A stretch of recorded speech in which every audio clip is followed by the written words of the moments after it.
Yo, what is up guys? It's Pedro here, and in today's video, I'll be giving you guys my top 3 coaching candidates that I would hire for the Washington Commanders, and I'll talk about who I think they will end up hiring. If you guys are new, make sure to subscribe, hit that like button, and that notification bell as well so you never miss a video. Comment down below who you think will be the next head coach and who you want the next head coach to be. It helps out the algorithm a ton. Alrighty, I'm going to try to record this one quick because I do got to go to class in a little bit, but the Commanders introduced Adam Peters in a press conference yesterday. I made a video about that, kind of recapping it, and they're going to be interviewing some head coaches this week virtually. At least Ben Johnson will be virtually on Friday. They're going to be interviewing Dan Quinn. I think that can be in person because now they're out, and there's a couple others as well. I think Raheem Morris is going to be this week as well. So these coaching interviews are starting to line up, and they can officially interview people in person on the 22nd, and I'm not sure if someone knows in the comments. I would really appreciate it if on the 22nd, let's say, can they interview Ben Johnson in person and then hire him? Or I guess they couldn't officially hire him, but I don't know. Can they still interview him in person even though they're still in the playoffs? I think they can, but I'm not completely sure because the rule was to, kind of avoid them interviewing in the playoffs, but then they're just going to be doing it anyways. I don't know, but let's get into the top 3. So for me, number 1, and besides my top 3, I'll talk about some sleeper candidates as well. Number 1 is Ben Johnson, and not just because he had a great game this past week, or called a great game against the Rams. He's had really good couple seasons with the Lions as their offensive coordinator. And another thing that people mentioned, or really Adam Peters talked about it yesterday in his press conference, he wants a leader. He wants a leader, and you're not really going to tell, especially with these coordinators, how much of a leader they are going to be, unless maybe they were like a coach. Like DeMeco Ryans, you can kind of tell. A lot of people could tell he was going to be a good leader, but they didn't know if he was going to be a good X's and O's guy, but he was. Or so far he has been. I'm not sure if he calls the plays in Houston, but besides the point, you're not going to know 100% with a coordinator if they're going to be a good leader, but you look at who's his boss, and that is Dan Campbell, who is a really, really good leader, a very good motivator, and he probably helps with he does help with X's and O's there, and does a lot of the analytics stuff there, goes for fourth down. But a lot of his job is just being a leader, getting these guys together, making sure they're doing their job, holding them accountable. And he's he's done a great job at that and has really helped turn around the Lions in a few years. I think this is his 3rd year in Detroit. So Ben Johnson has been soaking that up, learning from Dan Campbell. And, is he going to be the same leader as Campbell? No, I don't think anyone can. But he's definitely going to take some things. He definitely learned some things from Dan Campbell. So I think he will be a good leader. You hear him speak. He seems like a good, a nice, smart guy that is going to be a good leader as well. If you guys don't know his background, he's been the Lions offensive coordinator the last 2 seasons. And let's see, 2019 was offensive quality control coach.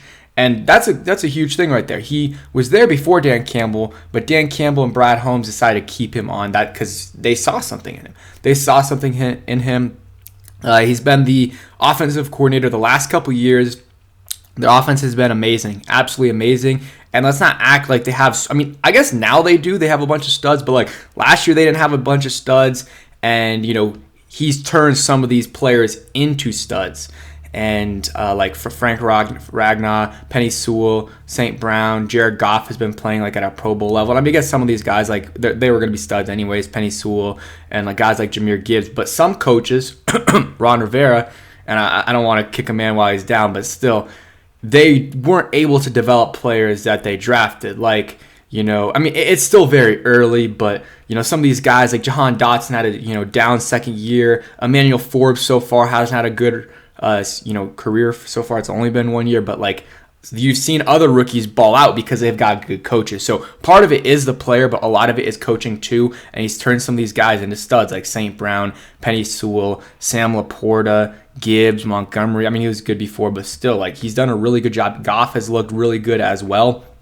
Let's see other things. Jamal Williams had what 17 rushing touchdowns, which is insane. TJ Hawkinson was a beast there. Some other guys as well. He was a wide receivers coach in 2018 with the Dolphins and 2017, I believe. So worked with Jarvis Landry, Albert Wilson, probably Devontae Parker as well. I think that kind of lines up. And from 2013 to 15, served as the team's assistant quarterbacks coach and was promoted to tight ends coach during the season. So I guess that's with the Dolphins. So has had a lot of experience. Played QB or quarterback at UNC, and some tight ends coach at Boston College, and with the Dolphins as well. So he has a good background, and again, the last couple years have been really good for him. Could have gotten a job last year, and I think he's our top candidate. He's my top candidate by a decent amount, I think. I mean, I guess not a ton, but he's definitely my number one candidate. There's no other guy that is super close to him, in my opinion, but there's going to be competition. Almost every team wants to interview him. The Seahawks, Chargers, of course, us, the Panthers, all these teams are interviewing. I think we have one of the most, if not the most attractive head coaching job, especially after bringing in Adam Peters. And I hope we're able to hire Ben Johnson, but I wouldn't be absolutely surprised, like JP said, if David Tepper throws Ben Johnson the bag and he decides to stay there, even though it's not a great situation. And now to the next candidate. I guess this list is in order. Ben Johnson is definitely number one. Number 2 and 3 are very close. I'm sure you guys can guess who's number 3. It's so close. You could either one of these guys. If we do hire them, I will be very, very happy. And I forgot to say it earlier, Ben Johnson's pretty young. I believe he's like 37-ish, in that range. And all these guys that I'm talking about today, at least in my top 3, are relatively young, are in their 30s. Mike McDonald, though, he's my number 2 guy, at least for now. He's the Ravens defensive coordinator, was started in 2022 and was the Michigan's defensive coordinator in 2021. And in 2021, they actually had a little bit of a down year without him there. Linebackers coach 2018 to 2020, defensive backs coach 2017. Defensive assistant 15 to 16, and coaching intern 2014. And one thing, fun fact, I've talked about it before, Eugene Shen and him shared the same office, or a very close office, when they were both interns with the Baltimore Ravens in 2014. So connection there. Again, would not be surprised if they hired him. That was my prediction about a month ago. Now I'm thinking it's a little bit more Ben Johnson, because a month ago I didn't think we were necessarily gonna have the number 2 overall pick.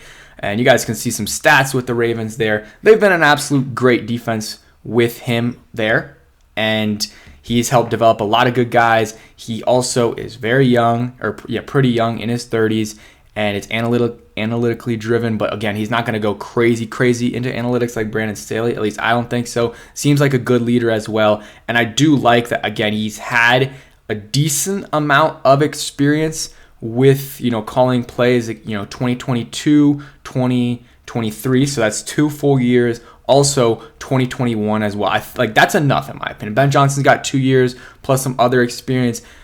Mike McDonald's got like 3 years, and I guess before that was doing stuff with the Ravens as well. But you want to see that experience calling plays, and he's got that. Even though he's young, he has that, and I think he played. I'm not completely sure, but he definitely. Let's see. He was at Georgia for a little bit in terms of coaching. And then let's see. Okay, Georgia as well. So I'm not sure if he played.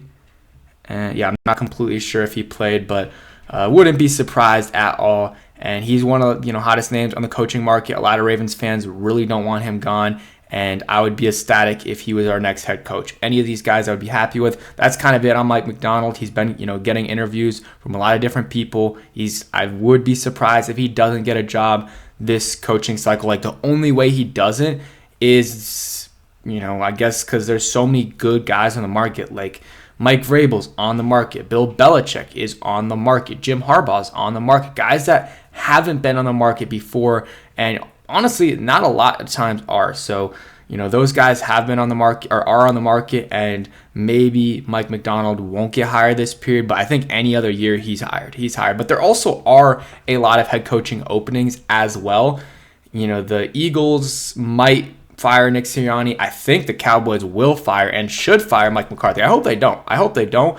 But I I think they should. I think they definitely should. So Mike McDonald's my number 2. And number 3 is Bobby Slowick, the Houston Texans offensive coordinator. Started in 2023. DeMeco Ryans picked a great choice for his offensive coordinator. Was with Washington in 2013 in that crazy graphic. Let's see what he was, like a quality control guy or something. Spent 4 seasons with the Commanders or Redskins, whatever, at that time. Worked closely with Ryan Kerrigan, who earned his first Pro Bowl selection in 2012. So I guess he assisted Washington's defense in 2011. And and video assistance, so stuff like that. So worked on defense, and I like to see that, a very versatile, and again, Texans offensive coordinator right now. Their offense has been great. Their turnaround from number 2 overall pick to second round of the playoffs is just absolutely insane. That's very, very impressive, and I did not think that was going to be happening at all. He worked in San Francisco for 6 years, passing game coordinator 2022, passing game specialist 2021, offensive assistant 2019 to 20, and defensive quality control coach 2017 to 2018. And yeah, so he's got a connection there to Adam Peters. Was there every year. Adam Peters was there, so 2017 to 2022, except for I guess this past year. So they're definitely very well connected. I believe Bobby Slowick also has a brother that's with the 49ers as well. Only reason why I'm saying he's below Mike McDonald for me is because he doesn't have a lot of experience calling plays. This is his first year, so that doesn't mean he can't do it. Just again, it's not a lot of experience. He's relatively young though, but he's been in the league for a while. But that's just my thing. I would like to have a guy that has, had a lot of experience, but, he's going to, I guess, 19 games this year at least, which is a little bit more than a full season. But, part of it is the off season as well, preparing. So I would still be happy if we hired Bobby Slowick, but I think, especially now after getting my thoughts out, I feel like I definitely prefer Ben Johnson and, Mike McDonald over Bobby Slowick. But I would be happy with Bobby Slowick. Some other guys, Mike Vrabel's probably right after that. Don't want Bill Belichick. I mean, as a head coach, he's fine, but he's going to want more power. And at this point, I want a younger guy. I just want a younger guy. And, Mike Vrabel isn't super young, but he's a lot younger than Bill Belichick. So Mike Vrabel, wouldn't mind him. Raheem Morris is a guy that a lot of people have been linking to Washington. I mean, we're interviewing him, but I think Michael Phillips said that he's kind of high up on their list, which is something to keep in mind. I'm not the biggest fan. I don't want him over these other guys I've mentioned, but he wouldn't be the absolute worst hire. And those are kind of the names to watch for. Mike Vrabel's we haven't requested an interview for him, but I would actually want to do that. And maybe Steve Wilks. I think out of the 49ers tree, I would like to interview Steve Wilks. Probably wouldn't be in my top 3, but maybe right after Vrabel, because he did a really good job with the Panthers. The 49ers defense has been great this year, so and he's done a good job there. And maybe you can get him as a DC. Probably not, but it wouldn't hurt to try. So I would like to interview him. I think, again, his brother has some role there. I would like to get, even though maybe they won't be our head coach, interview a couple people from the 49ers organization that Adam Peters has connections with. I think Kubiak, I can't remember, Clint, I don't know where he worked or, what exactly his job is, but he might get some looks as a coordinator this offseason. So just interview some of those guys, especially if you want them to be your defensive or offensive coordinator, depending on what you do at head coach. But that's it for today's video. Hope you guys enjoyed. Hit that like button, subscribe, notification bell as well, and comment whatever you want. Appreciate it, guys. Peace.